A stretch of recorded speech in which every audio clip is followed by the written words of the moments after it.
নারী শিক্ষার যে রেভলিউশন হয়েছে, যে ঐতিহাসিক রেভলিউশন হয়েছে, সেইটার এক ধাপ আজকে 10 তারিখ, মার্চের 10 তারিখ আজকে এক ধাপ এগিয়ে নিয়ে গেছেন বর্তমান প্রধানমন্ত্রী জনাব তারেক রহমান। বাংলাদেশের পপুলেশনের অধিকাংশই আমাদের ছাত্র সমাজ, যুব সমাজ।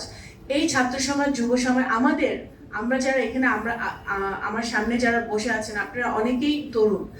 আমাদের একটা প্রধান দায়িত্ব হচ্ছে যে দেশনেত্রী বেগম খালেদা জিয়ার জীবনী আমাদের এই নতুন প্রজন্মের সামনে তুলে ধরা। উনি মানুষ হিসেবে কেমন ছিলেন, উনি রাজনীতিবিদ হিসেবে কেমন ছিলেন, উনি দেশের জন্য ওনার কি ত্যাগ, নেতাকর্মীদের জন্য ওনার কি ত্যাগ, এই সব কিছুই কিন্তু তুলে ধরতে হবে আমাদের। সেটা অত্যন্ত আমাদের জন্য এখন এই সময় অত্যন্ত গুরুত্বপূর্ণ একটি কাজ।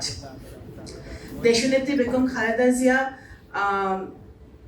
ওনার 1971 সাল থেকে, স্বাধীনতার সময়কাল থেকে, যেটা এই বইয়ে তুলে ধরা হয়েছে কিছুটা, ওনার মৃত্যুর আগ পর্যন্ত উনি দেশের মানুষের জন্য কাজ করে গেছেন। দেশে যখনই গণতন্ত্র হোঁচট খেয়েছে, এবং সবচেয়ে বেশি এখানে আমার মঞ্চে যারা বসে আছেন তারা একসাথে ওনার সাথে মাঝে ছিলেন। আমার প্রয়াত বাবা কে মোবাইদুর রহমান সাহেব ওনার সাথে ওনার একজন কর্মী হিসেবে কাজ করার সুযোগ পেয়েছে, ওনার সাথে কাজ করেছে ওনার কলিগ হিসেবে স্বৈরাচার বিরোধী আন্দোলনে, এরশাদ বিরোধী আন্দোলনে। কিন্তু আপনারা সকলে দেখেছেন সেই আন্দোলনের মধ্য দিয়ে ওনার যে স্বৈরাচার বিরোধী আন্দোলনের মধ্য দিয়ে ওনার আপোষহীন যে মনোভাব এবং যে কোনো মূল্যে দেশের স্বার্থ রক্ষা করতে হবে সেইটার যে মনোভাব, সেটাই কিন্তু প্রতিফলিত হয়েছে। আজকে যদি দেশনেত্রী বেগম খালেদা জিয়া বেঁচে থাকতেন, উনি সবচেয়ে বেশি আনন্দিত হতেন যে আজকে আমাদের দেশের প্রধানমন্ত্রী জনাব তারেক রহমান, উনি আজকে বাংলাদেশে নারী শিক্ষার জন্যে বেগম খালেদা জিয়া যেই ঐতিহাসিক সিদ্ধান্ত নিয়েছিলেন যে নারীদের শিক্ষা একেবারে ক্লাস 1 থেকে হাই স্কুল পর্যন্ত অবৈতনিক করা, তার মধ্য দিয়ে নারী শিক্ষার যে রেভলিউশন হয়েছে, যে ঐতিহাসিক রেভলিউশন হয়েছে, সেইটার এক ধাপ আজকে 10 তারিখ, মার্চের 10 তারিখ আজকে এক ধাপ এগিয়ে নিয়ে গেছেন বর্তমান প্রধানমন্ত্রী জনাব তারেক রহমান।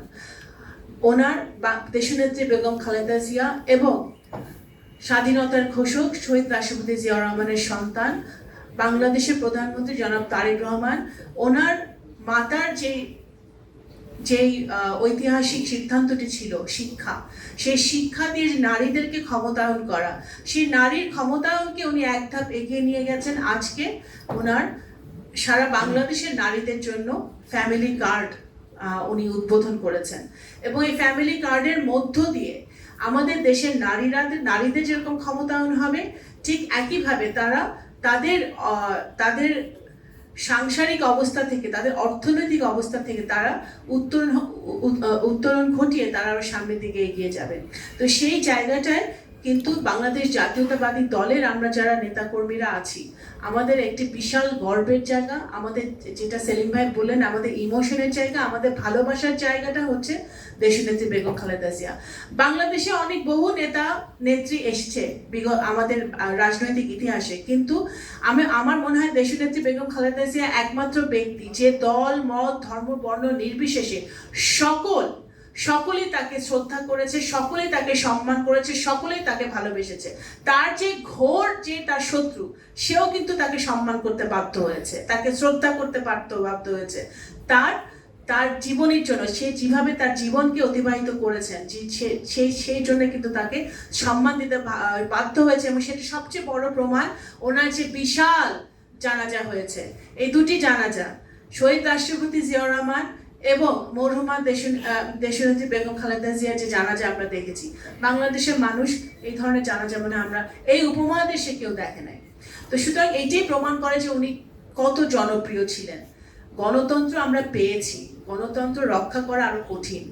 আমাদের পদে পদে কিন্তু ষড়যন্ত্র চলছে যে বাংলাদেশকে কিভাবে অস্থিতিশীল করা যায়, আমাদের বাংলাদেশকে কিভাবে গণতন্ত্রকে বিনষ্ট করা যায়। সুতরাং আমি মনে করি, আমি একজন নগণ্য কর্মী হিসেবে বাংলাদেশ জাতীয়তাবাদী দলের, আমি যেভাবে আজকের দিনে এই 17 বছরে আমাদের যে নেতাকর্মীরা গুম হয়েছে, খুন হয়েছে, হাজার হাজার মামলা মাথায় নিয়ে জনাব তারেক রহমানের সকল আপনার কর্মসূচি, দলের সকল কর্মসূচি পুঙ্খানুপুঙ্খরূপে পালন করেছে।